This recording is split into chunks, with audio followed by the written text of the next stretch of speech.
मंडळी, राज्यातील महायुती सरकारने सुरू केलेली यंदाच्या अर्थसंकल्पातील गाजलेली योजना म्हणजे लाडकी बहीण योजना.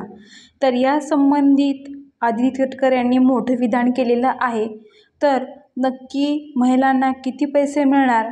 4,500 की 3,000 की कोणत्या महिलांना 1,500 रुपये मिळणार आहेत?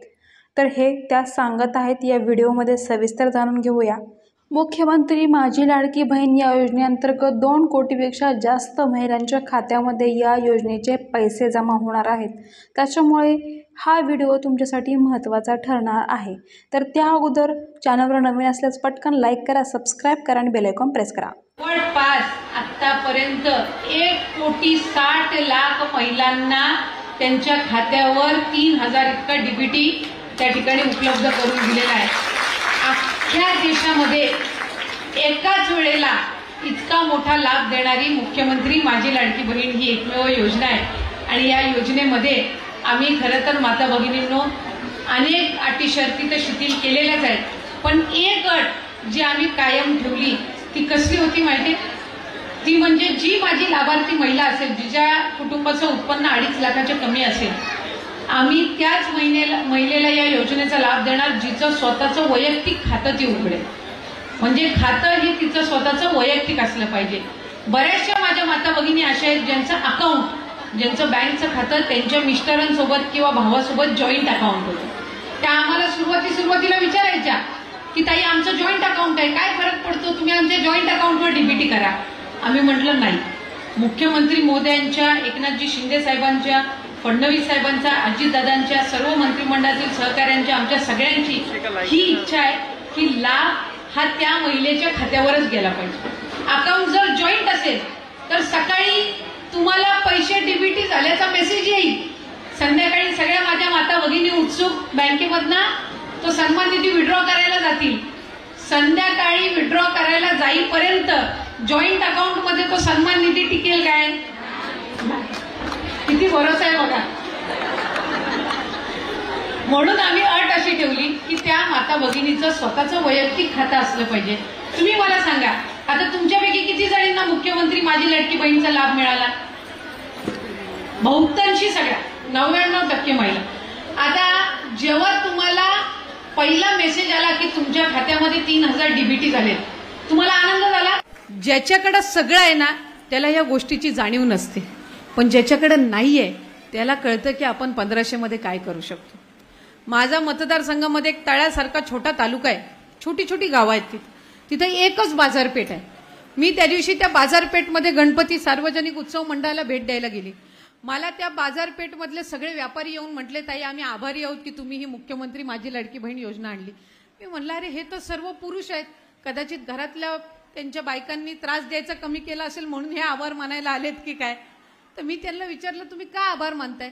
ते मला म्हटले ताई तळ्यासारख्या छोट्या तालुक्यात दर महिन्याला 11 लाख निधी येतोय, कारण तिथं 7,500 लाभार्थी आहेत, म्हणजे दर महिन्याला 1,500 येत आहेत, जवळपास 11-11.25 लाख निधी हा तळ्यासारख्या छोट्या तालुक्यामध्ये पडतोय. आणि जसे 1,500 यांच्या अकाउंटला डीबीटी झाले, दुसऱ्या दिवशी या सगळ्या मार्केटमध्ये खरेदीला होत्या. म्हणजे आपोआपच मार्केटमधली वर्दळ वाढली. म्हणजे कशा पद्धतीनं आर्थिक चक्र फिरतं हे यातून आपल्याला निश्चितपणाने लक्षात येतं. आज मी मगाच्या एका कार्यक्रमामध्ये म्हटली की शिक्षणामध्ये कोकणाचं पॅटर्न आणि लातूरचं पॅटर्न ओळखलं जातं. मुख्यमंत्री माझी लाडकी बहीणमध्ये नागपूरचं पॅटर्न ओळखलं जाणार आहे. याचं कारण तुम्हाला सांगते. आज नागपूर शहरातील, जिल्ह्यातील 3,000 महिलांनी मुख्यमंत्री माझी लाडकी बहीण या योजनेचा जो लाभ मिळतो त्याच्यातून त्यांनी सोसायटी तयार केलेली आहे, म्हणजे कोऑपरेटिव्ह सोसायटी केली आहे. आणि 1,500 त्यांच्या अकाउंटला जातात. याच्यापैकी दर महिन्याला 1,000 ते या सोसायटी, कॉर्पोरेटिव्ह सोसायटीमध्ये ठेवणार, म्हणजे 3,000चं 30 लाख भांडवल. आणि त्यातून त्या बचत गटांना कर्ज देऊन ते व्यवसाय सुरू करतायत. म्हणजे 1,500 इतका सन्मान निधी मुख्यमंत्री एकनाथजी शिंदे साहेब, फडणवीस साहेब आणि दादांनी, बावनकुळे साहेबांनी आणि सर्व आमच्या आमदार मंत्री महोदयांनी जे तुमच्यासाठी, लाडक्या बहिणींसाठी या लाडक्या भावांनी सुरू केला, याचा किती फायदा पुढच्या कालावधीमध्ये आपल्याला होऊ शकतो याचे एक छोटंसं उदाहरण मी त्या निमित्ताने तुम्हाला सांगितलं. माझी म्हणून सर्व माता भगिनींना विनंती राहील की विरोधकांनी खूप प्रयत्न केले. तुम्हाला सांगते, नागपूरमधनं 2 याचिका गेल्या साहेब हायकोर्टामध्ये. 2 याचिका. काय तर ही योजना बंद करा. ही योजना बंद पाडण्यासाठी विरोधकांनी खूप प्रयत्न केला. महिलांचे खोटे फॉर्म भरून घेतले. का तर ह्यांना जर लाभ नाही मिळाला तर ह्या सरकारवर नाराज होतील म्हणून खोटे फॉर्म भरून घेतले. हायकोर्टात अपील केली की ही लाडकी बहीण योजना बंद करा.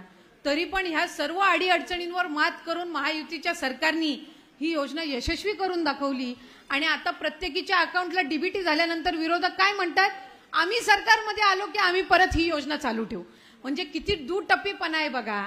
आज महायुतीच्या सरकारने ही योजना आणली, तुम्हाला सगळ्यांना लाभ मिळतोय, आज तुम्ही आर्थिकरित्या सक्षम होताय, हे त्यांना बघवत नव्हतं. म्हणून त्यांनी सुरुवातीला हायकोर्टामध्ये ही योजना बंद व्हावी म्हणून अपील केली. आणि आज योजना यशस्वी होते तर तुम्हाला काहीतरी एक भूलथापा करायचा आणि सांगायचं की आम्ही ही योजना चालू ठेवू. तुम्ही एकतर विरोध तरी करू शकता, नाहीतर तुम्ही समर्थन तरी करू शकता. दोन्ही अशी दुटप्पी भूमिका असू शकत नाही. म्हणून माझी माता भगिनींना विनंती आहे की पुढच्या कालावधीमध्ये सुद्धा आपल्याला ही योजना चालूच ठेवायची आहे. आज अजितदादांनी अर्थसंकल्प मांडत असताना पुढच्या मार्च 2025 पर्यंतची या योजनेची तरतूद करून ठेवलेली आहे. वर्षाला 43,000 कोटी या महायुतीच्या सरकारनी, सन्मान्य मुख्यमंत्री आणि दोन्ही उपमुख्यमंत्र्यांनी आणलेल्या या योजनेसाठी 43,000 कोटीचा खर्च आहे. त्याची तयारी शासनाने ठेवलेली आहे. म्हणून आपल्याला जे बळ देतात त्यांना आपण बळ दिलं पाहिजे, त्यांना आपण आशीर्वाद दिले पाहिजेत.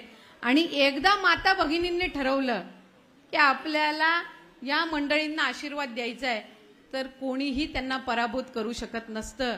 आज महालक्ष्मीच्या आपल्या चरणी आपण प्रार्थना करत असतो की तिने आपल्या कुटुंबाला सुरक्षित ठेवावं.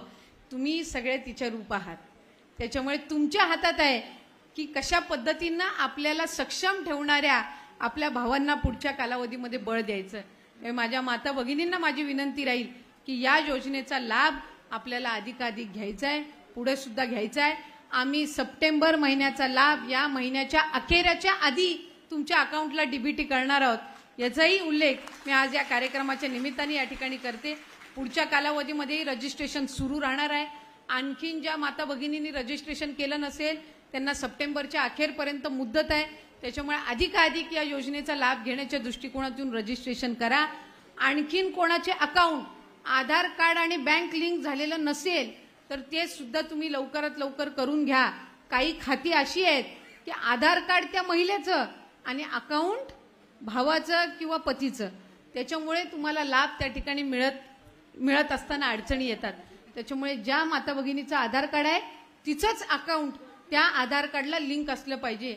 अशा पद्धतीची ही योजना महायुतीच्या सरकारने तुम्हा सगळ्या जणींसाठी आणलेली आहे. मी तुम्हाला सगळ्यांनाच मनापासूनच्या शुभेच्छा देते. आज इतक्या उत्साहात आनंदात तुम्ही या मेळाव्यामध्ये सहभागी झालात याबद्दल विशेष तुमचे आभार मानून या ठिकाणी थांबते. धन्यवाद. जय हिंद, जय महाराष्ट्र.